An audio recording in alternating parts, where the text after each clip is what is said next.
Si sos ñenga tú. Una persona que habla demasiado pero sos buena onda.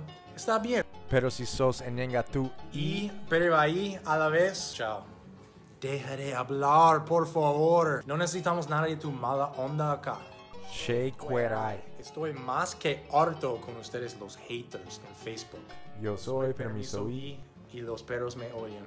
Arero Porte. Generalmente es un buen tipo, pero también significa uno que está fuera de las normas, como yo, andando como vagabundo. Otra definición, un tipo bien fuerte que hace trabajos duros, que no tiene miedo de ensuciarle, pero en esa definición yo soy un poquito más chuchi. No les voy a mentir.